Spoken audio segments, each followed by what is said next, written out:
विधानसभा निवडणुकीनंतर आता माळेगाव सहकारी साखर कारखान्याच्या निवडणुकीत पुन्हा एकदा पवार काका पुतण्यात सामना रंगणार आहे। माळेगाव कारखान्याची निवडणूक होऊ घातली आहे। युगेंद्र पवार आपला पॅनल उभा करण्याच्या तयारीत आहेत।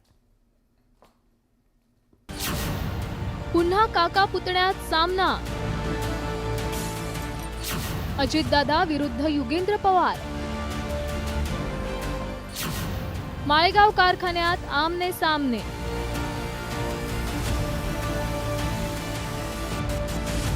बारामती तालुक्यातील माळेगाव सहकारी साखर कारखान्याची निवडणूक तोंडावर आली आहे। पण निवडणुकीची घोषणा होण्यापूर्वीच तालुक्यातील राजकीय पडघम वाजू लागलेत। या निवडणुकीच्या पार्श्वभूमीवर शरद पवारांच्या राष्ट्रवादीचे नेते युगेंद्र पवार पुन्हा एकदा सक्रिय झाल्याचं पाहायला मिळतंय।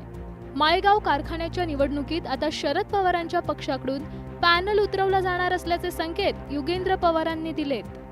जर पवार साहेब आपल्या पाठीमागे आहेत, जर आपल्याकडे तिथं चांगले सक्षम उमेदवार जर मिळत असतील आणि जर हा कारखाना आपण वाचवू शकलो, जर त्या कारखान्याचं छत्रपती होण्यापासून जर आपण आजच ते थांबवू शकलो, तर मग काय हरकत आहे।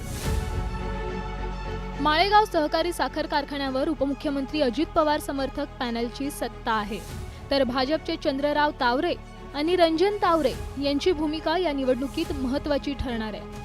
दरम्यान युगेंद्र पवारांनी निवडणुकीसाठी कंबर कसली आहे। आज जर कार्यकर्त्यांची इच्छा असेल तर मग ठामपणे आपण त्यांच्या पाठीमागे उभं राहिलं पाहिजे आणि माळेगाव हा कारखाना किंवा सोमेश्वर कारखाना किंवा ऊसाच्या क्षेत्रामध्ये, कारखान्याच्या क्षेत्रामध्ये पवार साहेबांचं खूप मोठं योगदान आहे। आज नाही, 40-50 वर्षापासून।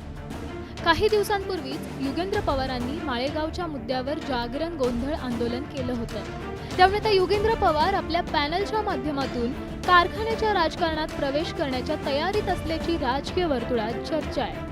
सभासदांना दिलेला भाव, कामगारांना दिलेले बोनस, कामगारांना दिलेले पगार, वाहतूकदारांना केलेली वाढ, हे सर्व विचार करता आपण स्वतःहून इतर कारखान्यांचा अभ्यास करावा आणि माळेगाव कारखान्यामध्ये उगाच लोकांना भडकवण्याचा प्रयत्न करू नये।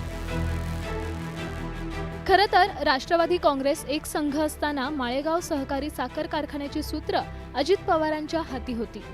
पण आता पक्षात फूट पडल्यानंतर लोकसभा आणि विधानसभेपाठोपाठ आता माळेगाव कारखान्याच्या निवडणुकीत अजित पवार आणि युगेंद्र पवार यांच्यात सामना रंगण्याची शक्यता आहे। जितेंद्र जाधव, न्यूज 18 लोकमत, बारामती।